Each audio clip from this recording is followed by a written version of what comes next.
Maestro is everything. It's bold, it's subtle, it's loud, but it's quiet.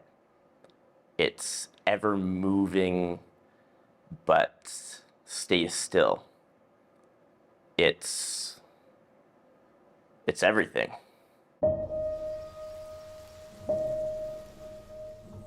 If summer doesn't sing in you, then nothing sings in you. And if nothing sings in you, then you can't make music. Look, before we dive too deep into here, I need to be transparent. Maestro hit. It worked for me. Almost every single decision that was made resonated. And while there is some divide, of course, there's always going to be a little bit of a divide. I hope that everyone watches the entirety of this video and maybe can glean a little bit of my perspective.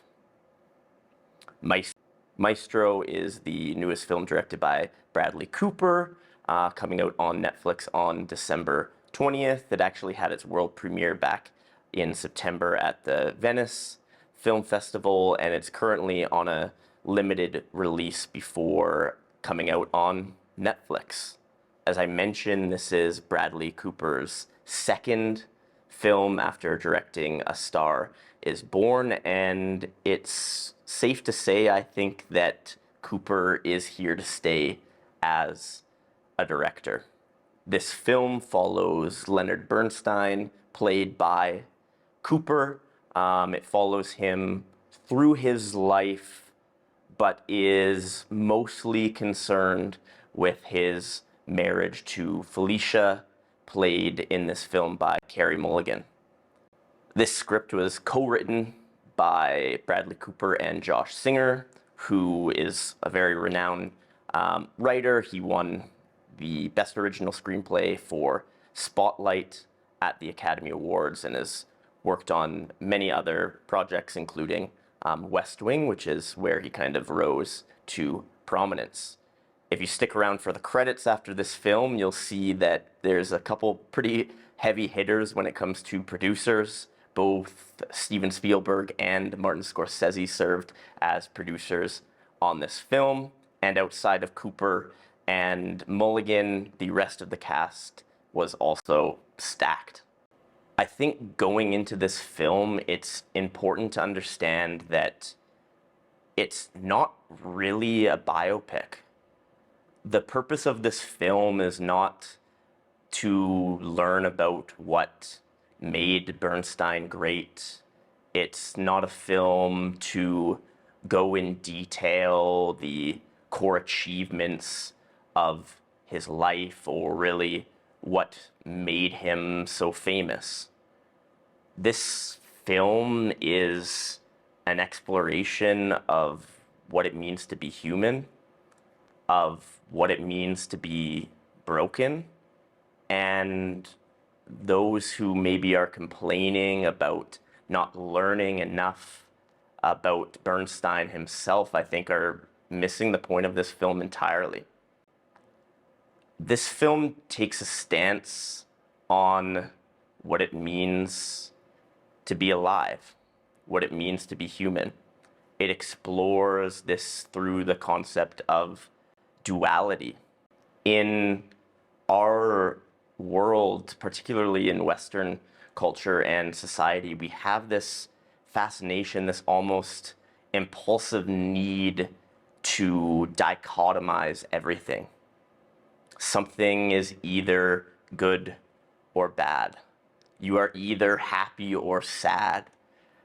We don't like to leave much room for nuance. And as a result of that, what we often do is we create these false dichotomies. We expect individuals to fit into these neat little categories because it simplifies the world for us. It allows things to maybe make more sense on the surface. But the truth of the matter is that's not how the world works. That's not how individuals work. And what this film does so brilliant is essentially capture that essence. Maestro opens on a quote from Bernstein, and I think the quote very aptly demonstrates this idea, this concept. Forgive me as I'm paraphrasing here, but the quote goes something like this: "Art does not answer questions, it provokes them. And the true meaning lies between the contradictory answers." That quote so perfectly encapsulates the film. It perfectly encapsulates Bernstein as a human, and it's integral to the understanding of this piece. Bernstein was a man of contradictions. He was bold, brash, he was out there. He was in the public eye constantly, and he carried himself with this undeniable bravado. But in the same time, he was alone. He was broken. He carried with him hatred while also carrying love. And we, again, as a society, like to say that that doesn't make sense. How can someone who is so loud, so brash, so bold be broken and quiet and longing for these moments of stillness? But Bernstein was this man of contradictions, as are most human beings. There are few films I find that have shown this so beautifully, shown not through a moral agenda. There is no attempt to say that Bernstein is great or Bernstein is awful. It simply shows a man who has more than one side, and we as the audience are allowed to form our own judgments. Perhaps we see some of ourselves in him, even though we might not like to admit it. This essence of duality is so perfectly captured through the cinematography of this film. Cooper worked very closely with his director of photography, Matthew Libatique, who also was the cinematographer on A Star is Born. What we have here in this film is something that is simultaneously complex, but then also so simple. We veer between black and white and color. The black and white is generally kept to a 4:3 frame, more confined, more boxed in. And as Bernstein's world opens up and we learn more about his struggles, about his inherent contradictions, the aspect ratio also opens up to a more standard widescreen 16:9. In the black and white scenes, there is absolutely stunning use of light and shadow. I find that in a lot of films that lean into black and white, there is a tendency to get lost in the midtones. It becomes quite bland. But here, that's not the case. There's a willingness to go to the extremes of light and of darkness, even losing some of the image in these extremes at times. And that so perfectly aligns with the thematic implications of the film. We as humans are simultaneously these two sides, and sometimes they veer into extremes. What was also so amazing in these black and white scenes was the ability for the camera to almost in every single shot capture a catchlight in Carey Mulligan's eyes. If you go back and watch these scenes, we have many medium close shots of Carey Mulligan's character of Felicia, and there's always this light in her eye. obviously, from a metaphorical perspective, she was that light in Bernstein's chaotic, extreme life. And the ability for the cinematographer, for the entire crew to be able to capture that catch light, particularly when there's movement, was pretty amazing. Speaking of camera movement, at times there was a lot of it.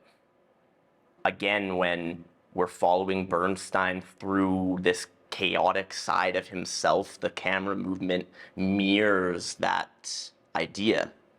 It spins, it speeds through rooms. Sometimes we have a point of view, a God point of view, so to speak, looking down on Bernstein. But what makes these extreme camera movements so effective is their juxtaposition against a backdrop of locked off, still shots. Sometimes the only movement on screen being a slow, subtle push on one of our characters, most commonly actually Carey Mulligan.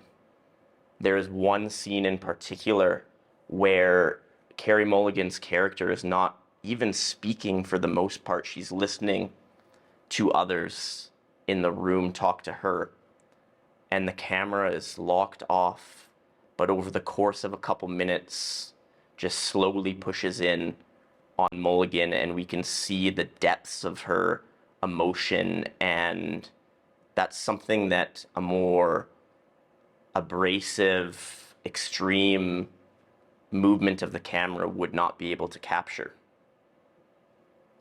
Every single shot in this film is intentional. It contrasts the shot that came before. And again, to many people, this might seem like it is disjointed. It might seem like these techniques contradict one another. But again, the idea behind this is to simply illustrate the complexity and the duality of being human. Without the chaos at times of the camera, these still moments would have less impact, and vice versa. To fully encapsulate what it means to be Leonard Bernstein, or to be human in general for that matter, we need to capture both sides. The framing of characters in every shot also tells us so much. There are often times when characters are feeling perhaps pushed to the side. This is reflected in their position and frame. There is one scene where we have the cameras playing with our perception of size, Bernstein seeming to tower over his wife while his wife is covered in shadow. I could go back and watch this film over and over again and catch all of these little details that are telling us something about Bernstein, yes, but probably more about ourselves. Whew. And outside of the stellar cinematography, obviously the cast is stacked. We have our two leads, of course, but beyond that, we have Jeremy Strong, we have Maya Hawke, we have all of these amazing actors who are all great. They were all strong, but there is no denying that the best performances here, and quite honestly, two of the best performances of the year, belong to Bradley Cooper and Carey Mulligan. Bradley Cooper, you can tell, invested his whole being into this film. He trained for 6 years to be able to conduct accurately 6 minutes of music on screen. His commitment to this character is evident. He shows such a range of emotion in Maestro.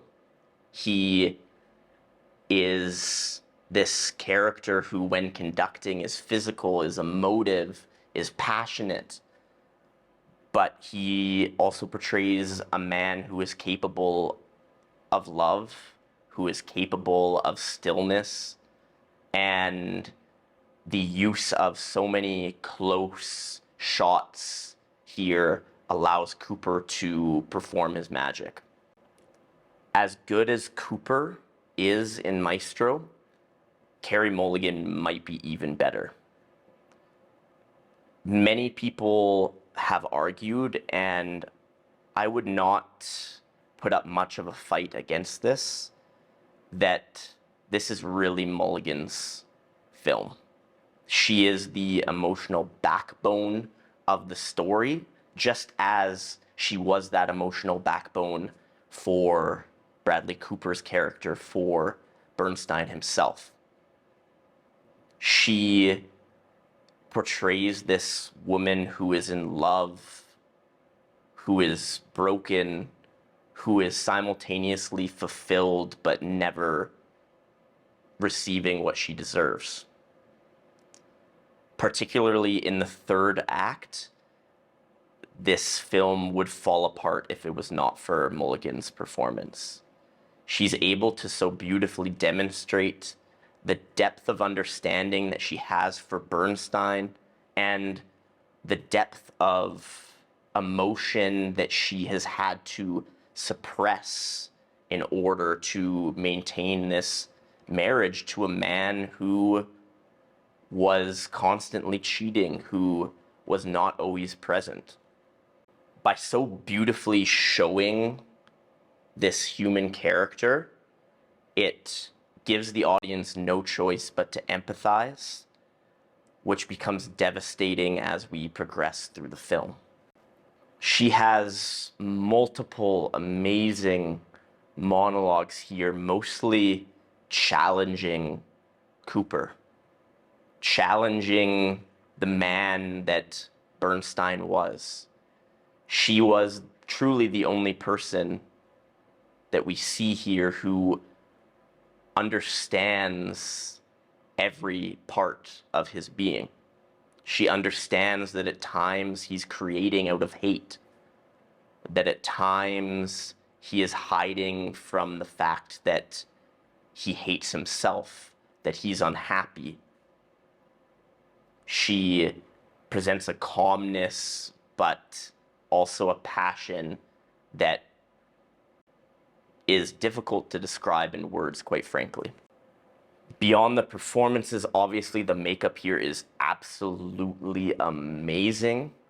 Kazuhiro is the makeup artist here, and while most of the attention when it has come to the makeup has gone to the prosthetic nose that Bradley Cooper has as he's portraying Bernstein, many individuals in the Jewish community have called this out as being potentially anti-Semitic, and obviously I don't have the ability, nor is it my place to speak on that. All that I can say is Cooper's progression, Cooper's aging as Bernstein seemed flawless. In so many films, it's almost cheesy. We can tell so clearly that this is just a character who has been made to age. But in Maestro, I never think to myself, oh, this is Bradley Cooper, but older. I only think that this is Bernstein and I am watching him become old. The same can be said for Carey Mulligan. The differences year over year at times are subtle, but they're pervasive. We can see that time remains undefeated and is affecting these characters. And beyond the obvious makeup, Hiro also designed these nose plugs for Cooper that actually was able to change the tones that he delivered with his lines to more closely match Bernstein. So I think it's certainly a shoo-in for a nomination here at the Academy Awards, which it should be. And I've come this far and I haven't even mentioned the score. The score comes from Bernstein's original compositions. Bradley Cooper actually, through the editing of this film, used the real studio recordings of Bernstein. It ultimately became clear that the quality of the audio here was not strong enough, and so most of the music in the film was recorded by the London Symphony Orchestra. But this music is everything. It at times is so soft and so subtle, again showing that side of Bernstein, and then at times it is bold, it's brash, it's everywhere, particularly when we break into these dance sequences or these scenes that are seemingly surreal, drifting through moments and drifting through time. The music is what carries us through. The music is essentially another character in this film. Unfortunately, as it's not an original score, it cannot receive any nominations at the Oscars, but it is the greatest score of the year. If it's not clear by now, I kind of like this film. It was okay. If you are interested in watching this film, a reason that I would give to do so, there are many. The performances of Cooper and Mulligan, obviously, the beautiful cinematography here, the playing with light, shadows, camera movement, aspect ratio, it really is a work of art.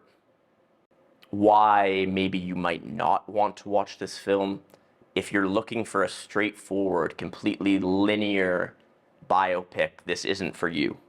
This is an exploration of duality, of what it means to be human, and it's not simply a reveal of Bernstein's life.